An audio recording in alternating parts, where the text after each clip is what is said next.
ಈಗಾಗಲೇ ನೋಡಿ, ಒಂದ್ ಕಡೆ ಬೈ ಎಲೆಕ್ಷನ್, ಮತ್ತೊಂದ್ ಕಡೆ 2028ರ ಚುನಾವಣೆಗೆ ಸಜ್ಜನ್ನ ಮಾಡ್ಕೊಳ್ತಾ ಇರುವಂತದ್ದು ಪಕ್ಷಗಳು.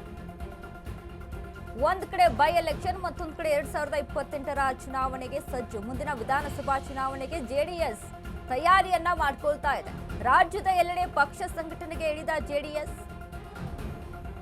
ನಿಖಿಲ್ ಕುಮಾರಸ್ವಾಮಿ ನೇತೃತ್ವದಲ್ಲಿ ಜೆಡಿಎಸ್ ಪಕ್ಷ ಸಂಘಟನೆ. ನಾಳೆ ಎಚ್ಡಿ ಕೋಟೆಯಲ್ಲಿ ಜೆಡಿಎಸ್ ಬೃಹತ್ ಸಮಾವೇಶದಲ್ಲಿ ನಿಖಿಲ್ ಕುಮಾರಸ್ವಾಮಿ ಶಕ್ತಿ ಪ್ರದರ್ಶನ.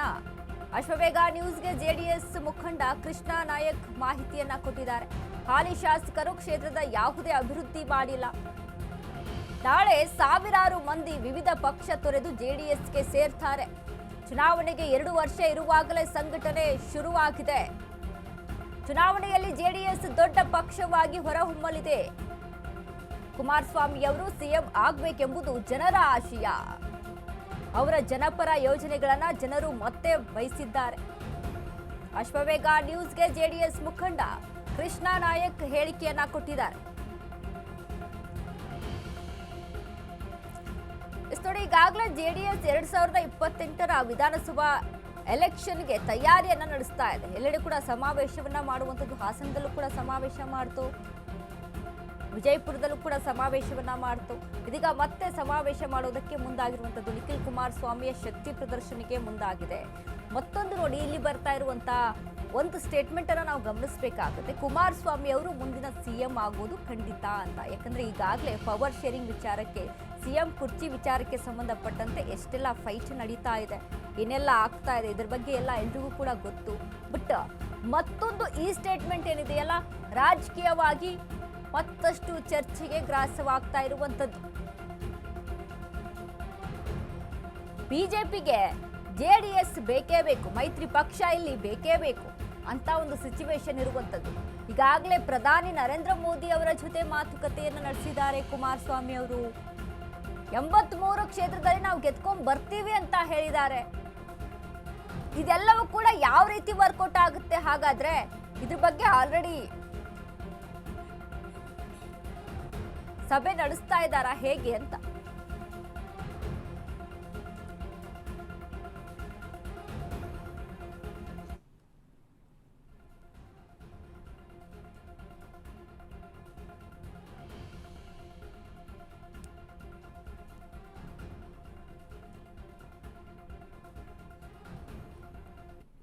ಚುನಾವಣೆಗೆ ಇನ್ನೂ ಕೂಡ 2 ವರ್ಷಗಳು ಬಾಕಿ ಇದೆ. ಹಳೆ ಮೈಸೂರು ಭಾಗದಲ್ಲಿ ಜೆಡಿಎಸ್ ಮಿಂಚಿನ ಸಂಘಟನೆಯನ್ನ ಮಾಡ್ತಾ ಇದೆ. ನಾಳೆ ಎಚ್.ಡಿ. ಕೋಟೆ ಭಾಗದಲ್ಲಿ ಏನು ಜನರೊಂದಿಗೆ ಜನತಾದಳ ಕಾರ್ಯಕ್ರಮವನ್ನ ಬಹಳ ಅದ್ದೂರಿಯಾಗಿ ಆಯೋಜನೆ ಮಾಡಿದ್ದಾರೆ. ಇಡೀ ರಾಜ್ಯದಲ್ಲಿ ಮೊದಲ ಬಾರಿಗೆ NDA ಅಭ್ಯರ್ಥಿಯನ್ನಾಗಿ ಕೃಷ್ಣನಾಯಕರನ್ನ ಈಗಾಗಲೇ ಆಯ್ಕೆ ಮಾಡಿದೆ. ಕೃಷ್ಣನಾಯಕರು ಈ ಒಂದು ಜನರೊಂದಿಗೆ ಜನತಾದಳ ಏನು ಸಮಾವೇಶದ ನೇತೃತ್ವವನ್ನು ಹೊತ್ತಿದ್ದಾರೆ. ನನ್ನೊಟ್ಟಿಗೆ ಅವರೇ ಇದ್ದಾರೆ, ಅವ್ರನ್ನ ಮಾತನಾಡಿಸ್ತಾ ಹೋಗ್ತೀನಿ. ಸರ್, ನಾಳಿನ ಕಾರ್ಯಕ್ರಮ ಹೇಗೆ ನಡೀತಿದೆ ಮತ್ತು ಯಾರೆಲ್ಲ ನಾಯಕರು ಭಾಗವಹಿಸ್ತಾ ಇದ್ದಾರೆ? ನಮ್ಮ ರಾಜ್ಯ ಯುವ ಘಟಕದ ಅಧ್ಯಕ್ಷರಾದ ನಿಖಿಲ್ ಕುಮಾರಸ್ವಾಮಿ ಅವರು ನಾಳೆ ಎಚ್.ಡಿ. ಕೋಟೆಗೆ ಬರ್ತಾ ಇದ್ದಾರೆ. ಅವ್ರ ಜೊತೆ ನಮ್ಮ ಜಿಲ್ಲೆಯ ಹಿರಿಯರು ಮತ್ತು ಮಾಜಿ ಸಚಿವರಾದ ಸಾರಾ ಮಹೇಶಣ್ಣವರು ಬರ್ತಾ ಇದ್ದಾರೆ. ಹುಣಸೂರು ಶಾಸಕರಾದ ಹರೀಶ್ ಗೌಡರು ಬರ್ತಾ ಇದ್ದಾರೆ. ಪಿರಿಯಾಪಟ್ಟಣ ಮಾಜಿ ಶಾಸಕರಾದ ಮಾದೇವಣ್ಣವ್ರು ಬರ್ತಾ ಇದ್ದಾರೆ. ನರಸೀಪುರ ಶಿವನ್ಕುಮಾರ್ ಅವರು ಬರ್ತಾ ಇದ್ದಾರೆ, ಮಾಜಿ ಶಾಸಕರು.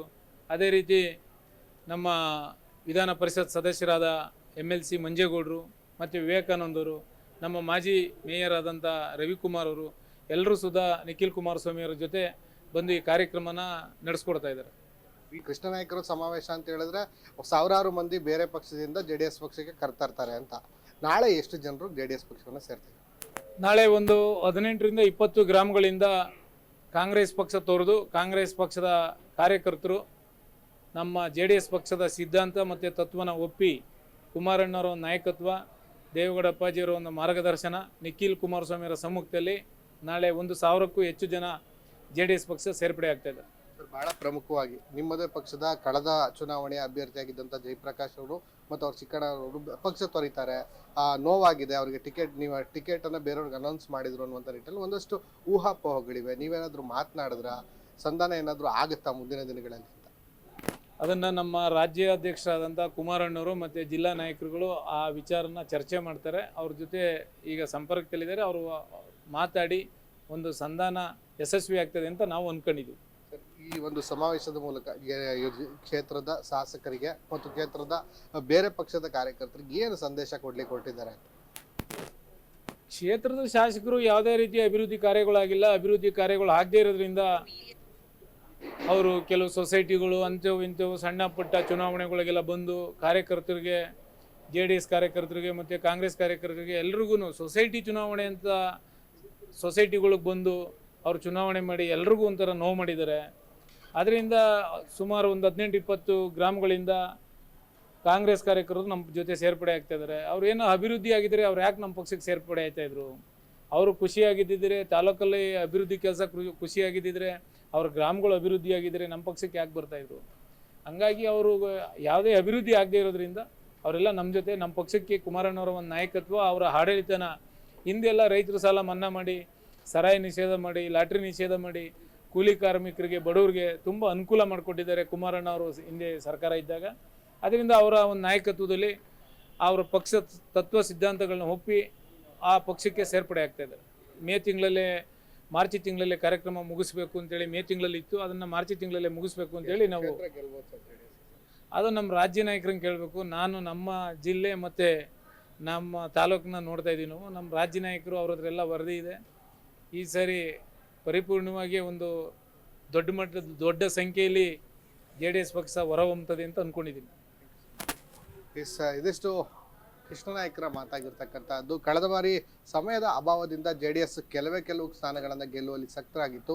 ಈ ಬಾರಿ 2 ವರ್ಷ ಮುಂಚೆನೆ ಆ ಸಂಘಟನೆಯನ್ನು ಶುರು ಮಾಡಿದ್ದೇವೆ. ಬಹಳ ದೊಡ್ಡ ಪಕ್ಷವಾಗಿ ಮುಂದಿನ ಚುನಾವಣೆಯಲ್ಲಿ JDS ಹೊರಹೊಮ್ಮುತ್ತೆ ಅನ್ನುವಂಥ ವಿಶ್ವಾಸವನ್ನು ಅವ್ರು ಆಗ್ತಾ ಇರ್ತಕ್ಕಂಥದ್ದು. ಕ್ಯಾಮ್ರಾ ಪರ್ಸನ್ ನಾಗೇಶ್ ಜೊತೆ ಸಂದೀಪ್ ಮರಾಶ್.